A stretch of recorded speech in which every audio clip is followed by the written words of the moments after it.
Мы с братом вдруг получили две системы – умножение 100 и разделить на 100. Брат улыбнулся, выбрал уменьшение в 100 раз, мне просто достался другой. Неожиданно через 3 дня наступил апокалипсис в виде шторма, все оказались заперты в своих домах, и ресурсы стали самой большой проблемой. Я, полагаясь на систему усиления, увеличивал наши скудные запасы и жил скромно. В итоге с братом справились, но не ждал, что после шторма он столкнет меня с крыши. Не забери ты усилитель, я бы усиливал им все и помог семье сестры в это трудное время. Брат, ты умеешь все, но эгоист. Переродившись, брат опередил меня, выбрав систему усиления. Я сразу понял, он тоже ожил. Я улыбнулся, включил сжатие еды на 5 лет и сам уменьшился. Так я пропал из виду всех. Открыл глаза, снова день выбора системы. Пожалуйста, выберите систему, усиление или связанную. Усиление теперь только мое. Я наконец понял, что возродился в тот самый день, когда мы с братом выбирали системы. Раз любишь сестру Лу и ненавидишь брата, спасшего тебе жизнь, теперь я о тебе больше не забочусь. Тогда беру систему снижения, ладно?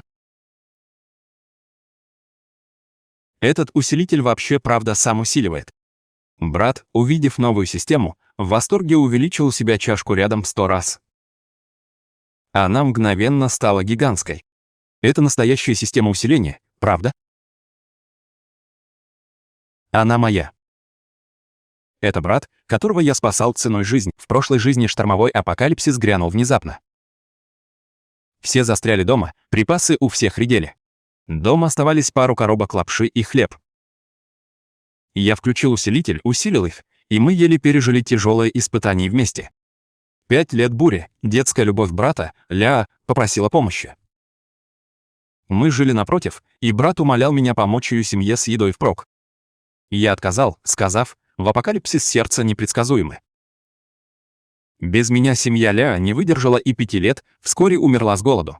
Пережил апокалипсис, чтобы погибнуть от руки брата, которого защищал всю жизнь. Ирония. Брат, система усиления теперь моя, завидуешь? Я сам усиливаю любое, что хочу. А твоя система уменьшения на что? Это просто система. Нравится тебе? Оставь. Я не интересовался усилителем, и брат наконец облегченно улыбнулся. Я знал, в этот раз он точно спасет ту соседнюю семью напротив. Когда кто-то узнает о системе, в апокалипсис он не будет в безопасности. Все захотят ее любой ценой. Брат думал, что система усиления умножит еду, поэтому он не боялся близкого апокалипсиса. Даже радостно ждал его наступления. Он мечтал стать героем, спасти семью детской любви Ляо и заставить ее полюбить его. Я думал, просто влюблен в Ляо. Не думал, что ты всерьез такой романтик. Брат, скажи, спасу семью Ляо, она влюбится в меня? Нет, точно не станет. Невозможно, сестре Лу точно понравлюсь. Брат, правда, она тебе нравится. Ты на 2 года старше ее, не думай. Я брата проигнорировал, опустил голову и купил онлайн нужное. Брат однажды убил меня, и я не дам этому повториться. Брат, у тебя еще деньги остались?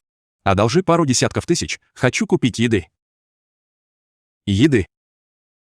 У меня нет, только купил холодильник, все деньги уже ушли. Зачем купил новый холодильник?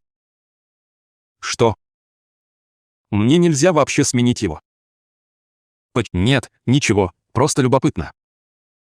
Брат, помню, у тебя в комнате еще была еда. Нет, я отдал их одиноким старикам района. Им и так трудно. Ты же ведь не сердишься, правда? Я не ожидал, что мой брат в этой новой жизни не только получит систему усиления, которую хотел, но и отдаст мои последние припасы. Ясно, меня толкали к смерти. Если бы воскрес без системы, я не выжил бы в апокалипсисе. Увидев сияющую улыбку брата, я еще больше его возненавидел. Считал себя хорошим братом. Родители умерли, когда мы были маленькими, и я, старший брат, заменил отца. Рано бросил школу, чтобы он мог учиться дальше. Он учился плохо, и я его не ругал. Карманных денег у него было больше, чем у друзей. Деньги я заработал, работая до изнеможения. Позже мой брат не поступил в университет, а я своими силами купил квартиру в городе. Поэтому я позвал его жить со мной. Но я не ждал, что напротив живет его детская любовь Ля. В детстве они часто играли вместе. Потом дом семьи Ля изъяли. Получили компенсацию и уехали из деревни. Увидев красавицу Ля, брат тут же влюбился и стал упорно за ней ухаживать. Даже в апокалипсис, когда я не помог его семье, он тайно раздал им запасы. Поэтому мне пришлось запереть комнату на ключ, чтобы он больше ничего не крал впредь. В глазах брата я стоил меньше чужой женщины, ничем ему не обязавшейся. Я сильно разочарован им. Я устал, пойду спать. Ты тоже ложись рано. Я вернулся, спрятался в комнате и стал планировать убежище себе. Я купил ветряк, чтобы во время бури был постоянный ток. Все заранее подготовил. Теперь мне оставалось только молча ждать. В оставшееся время мой брат, думая, что у него есть система усиления, совсем не беспокоился. Он купил еды на 100 юаней и запер в комнате, будто я украду. Я сразу решил без лишних разговоров уйти из купленной мной квартиры. Дальше скрываться тут почти наверняка меня бы нашли. Поэтому выбрал другое место, фальшстену в своей комнате. Это тайная комнатка, построенная мной при ремонте. Брату я о ней никогда не говорил.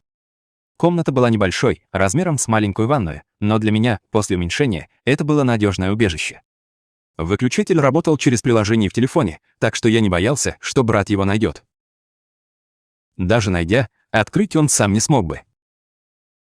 Потом я проехал 10 километров до пустыря, включил систему и уменьшил холм. Когда придет время, использую это семенами, выращу овощи. Буду самодостаточен.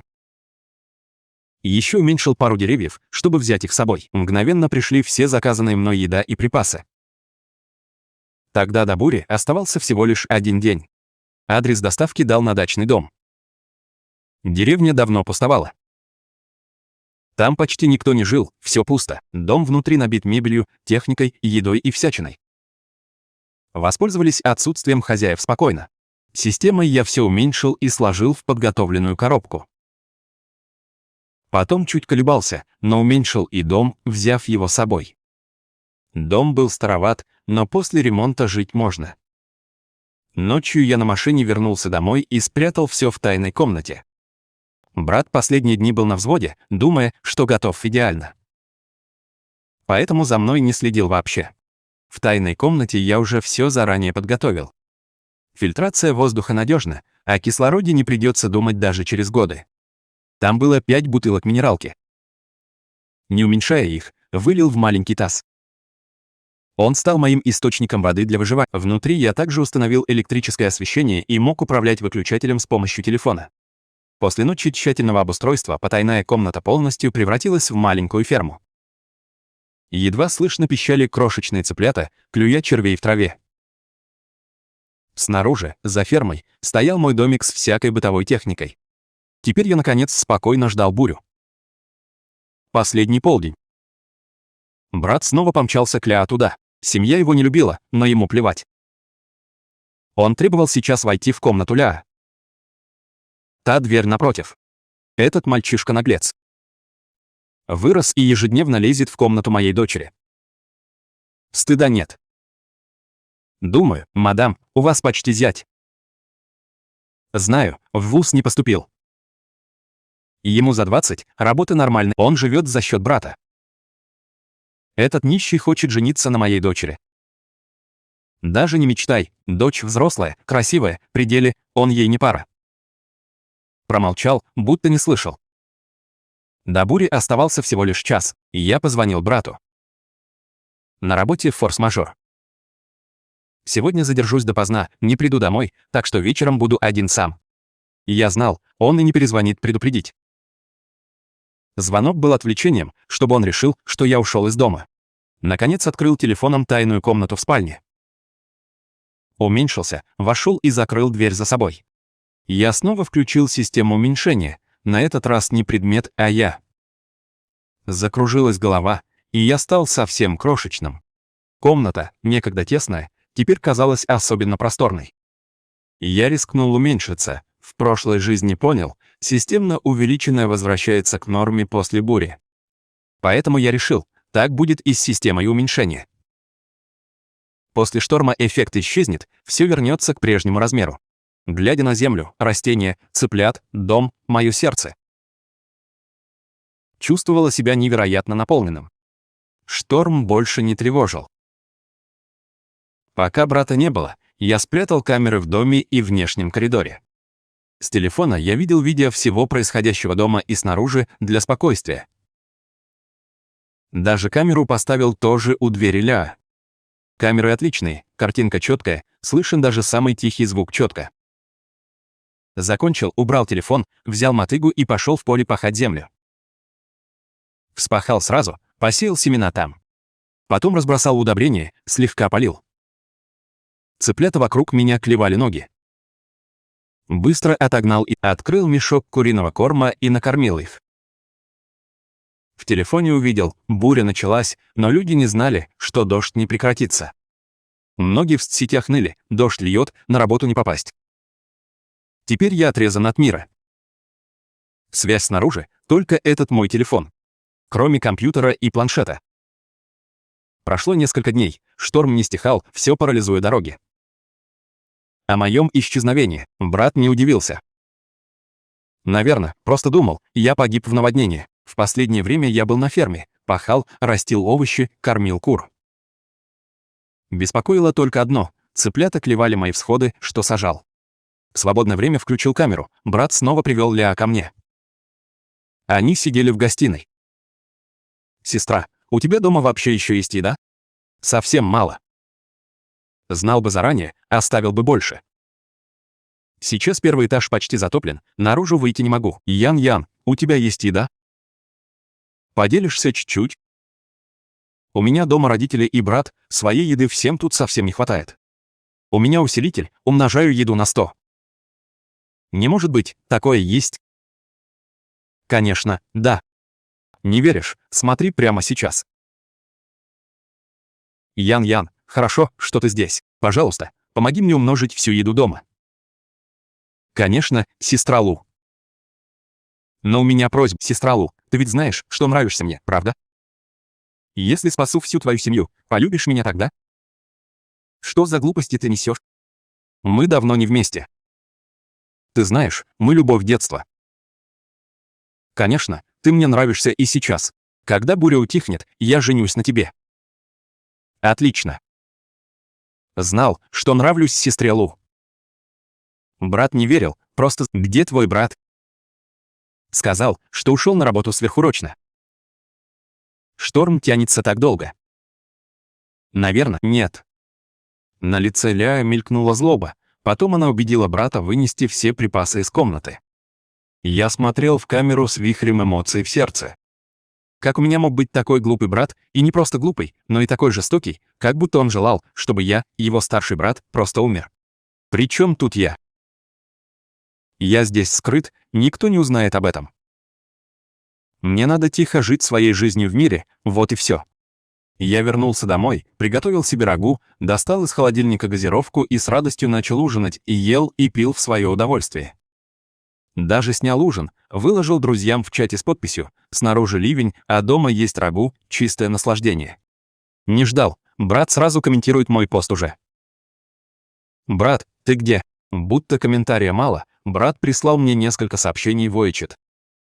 «Брат, в такой ливень ты цел сейчас? Где ты? Ешь рагу там. Я тоже хочу, пожалуйста. Слишком сильный дождь, я не могу выйти, принеси мне поесть». На его вопросы не ответил, только снял, как пью содовую, и отправил ему фото с подписью «Она вкусная, рагу тоже горячее, ароматное». Брат сразу позвонил. «Брат, как ты ешь рагу? Принесешь мне чуть-чуть тоже? Я уже несколько дней ем хлеб, я все еще в офисе, это рагу нам дала компания». «Да, идет очень сильный дождь, не вернусь, сейчас сам найди дома что-нибудь поесть». «Нет, брат. Хлеб дома плохой, тоже хочу рагу». Он хотел добавить, но я повесил трубку. Включил камеру, там был мой брат. Злясь на телефон, он уже не казался прежним паинькой. Годы строить милого мальчика ему, наверное, надоели. Недолго думая, я включил планшет и начал смотреть сериалы. У меня было 100 сохраненных романов, аниме и дорам, хватало скоротать ночные дни, наевшись и напившись досыта. Я лег на кровать отдохнуть, взял телефон, открыл приложение для наблюдения и переключился на внешнюю камеру дома Ляа, где находился Ян-Ян. Невероятно, так нашей семье больше не придется беспокоиться о еде, мы действительно нашли сокровище. Похоже, ее семья уже знала, у брата усилитель. Тетя, я польщен, возможность использовать эту систему для спасения вашей семьи – это и мое желание, в конце концов, мы станем одной семьей.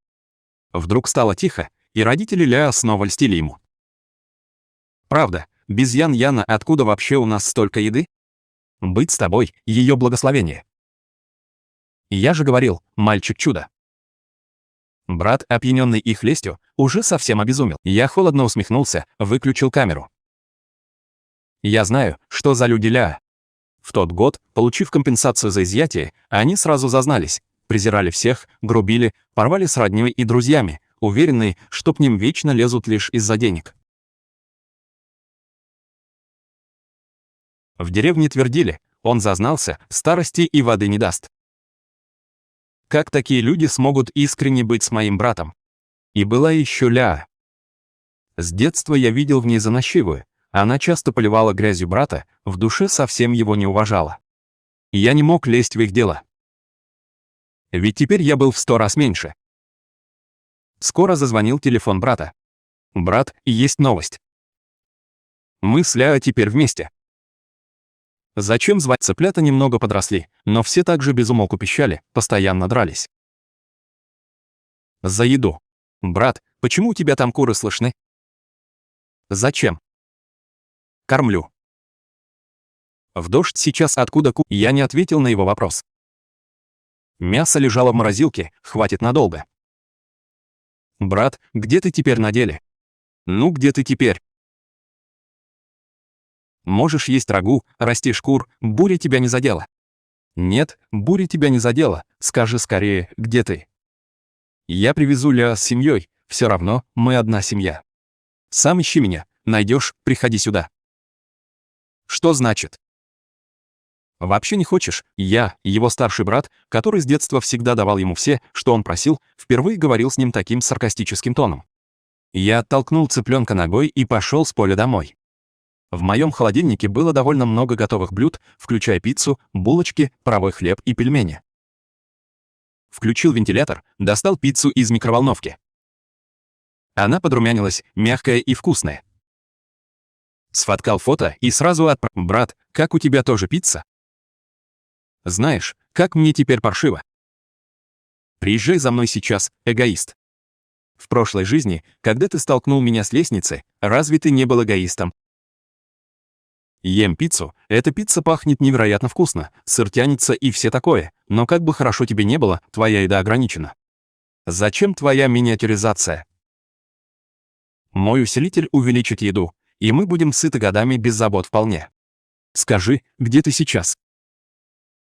Иду за тобой. Найдешь? Наблюдая, как мой брат беспомощно злится на камеру наблюдения, разрушая все в моей комнате, вскоре после этого распространилась новость о том, что у моего брата есть система усиления. По всему району, и кто это распространил, говорить не нужно. В дверь комнаты моего брата постоянно стучали. Все несли немного еды, надеясь, он сам поможет быстро умножить ее. Сначала брат чуть нервничал. Он хотел притвориться без системы, чтобы выкрутиться. Но семья Ляа напротив из дома вышла сразу. Вот у нас будущий зять в семье. Если вы хотите использовать систему, вам нужно наше разрешение каждый раз, когда Ян-Ян ее использует. Система жрет энергию, платите вы. Сначала Ян-Ян сердился, родители Ляа всем рассказали о его системе, но, услышав это, обрадовался. Да, Джан-Джан мой парень. Если просите его работать, платите. Ну, пусть так, семья Ляа через моего брата открыла дело. Каждый за право использовать усилитель платил Ляа 2000 юаней. 2000 юаней – это немало, Но в этом дождливом апокалипсисе провизия редка, а за деньги еду не купишь. Казалось, всем выгодно, но по камере я понял, люди к брату за системой стали ходить все чаще. Это значило, он верил, пока у брата система, голод ему никогда не грозит. Но они забыли одну вещь: система могла усиливать еду, но при условии, что еда есть.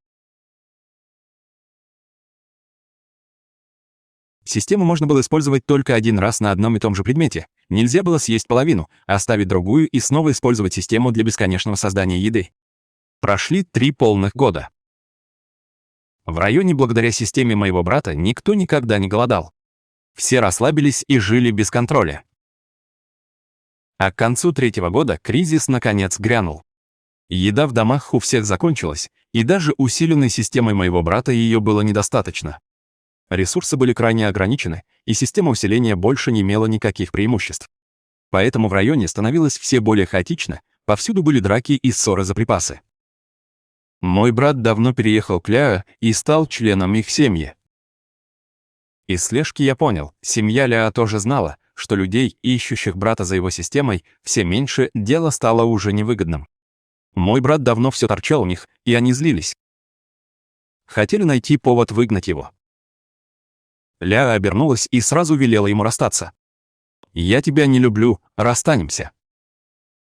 Брат рыдал, удерживал ее, но семья выгнала его из дома.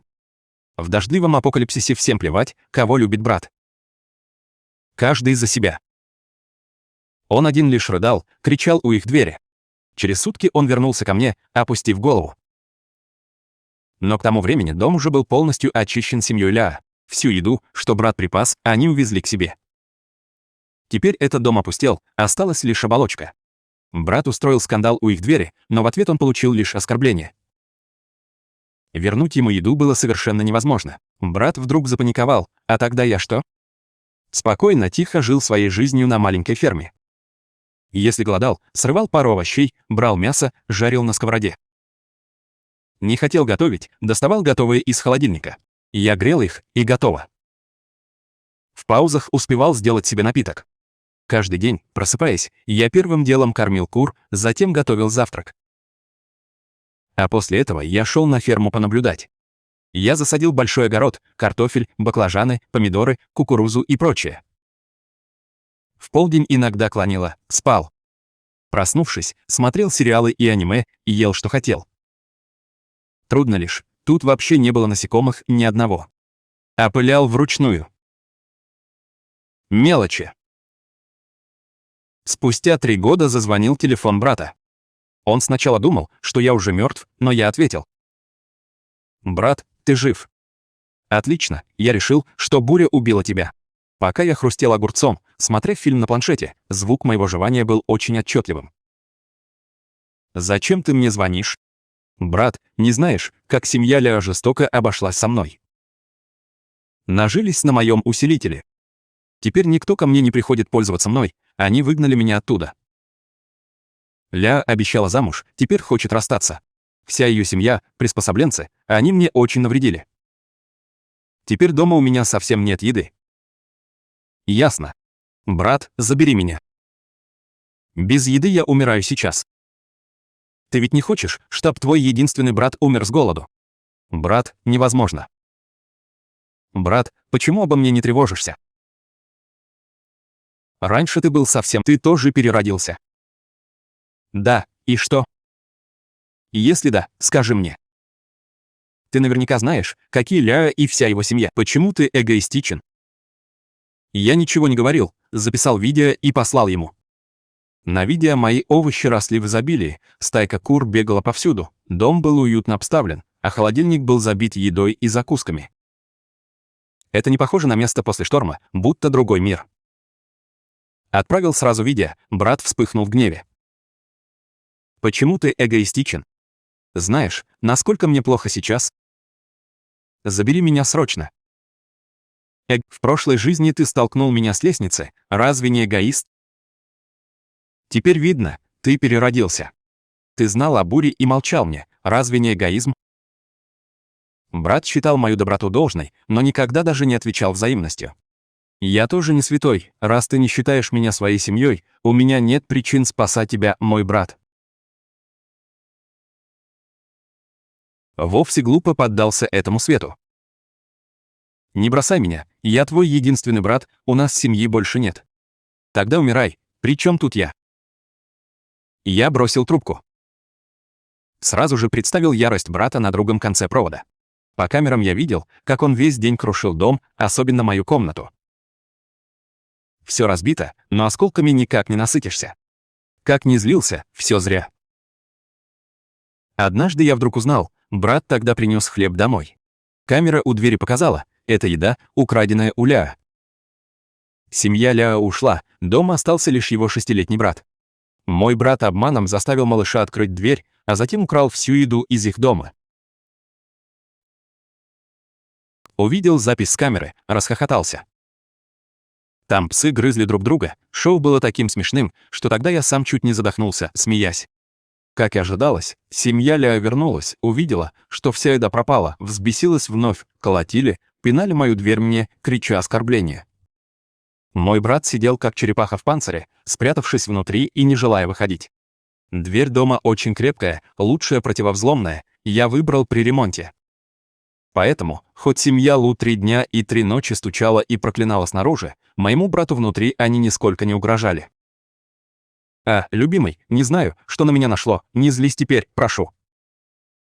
Верни еду, давай мириться, ладно? Все, что я сказала раньше, было в гневе, на деле я все еще люблю тебя. Мы обещали пожениться, забыл? Ляа через дверь шептала моему брату нежные слова.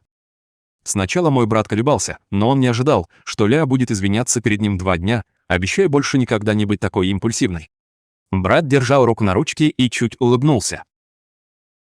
Я сразу понял, он уже начал уступать. Следующую сцену я действительно не мог вынести. Как только мой брат открыл дверь, его сбил с ног ударом брат Ляа, который прятался снаружи. Наконец он держался за голову от боли, бессильно смотря, как семья уносит всю еду. Еще раз, перед уходом, отец Ляа сильно пнул моего брата по голове. Ну и прилипало. Тебе жениться на моей дочери. Мечтай. Не думал, что ты вообще так гнил, еще и посмел украсть мои вещи. Это была моя еда. Ляа пнула брата у двери и утащила сразу всю еду к себе. Паф, ПФФФ. Наткнуться на тебя — худшая невезуха. Брат 2 дня замер у двери, пока наконец не нашел сил подняться с места. Он присел, обнял колени и долго рыдал. Даже с усилителем толку нет, и еды у него уже совсем не осталось нисколько. В полном отчаянии он позвонил мне. «Брат, меня унизили и жестоко избили, все болит, приезжай скорее, пожалуйста, спаси».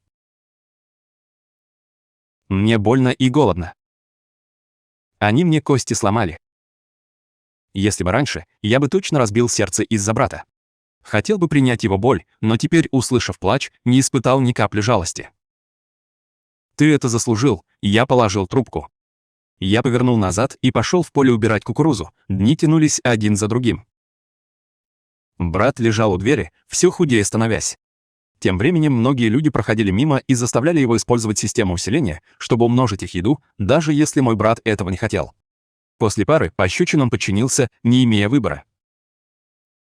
В последний миг полз к двери Ляа, там голова свалилась, и он сразу умер. Ляа открыла дверь, увидела труп брата, брезгливо пнула, не думая, жив он или мертв.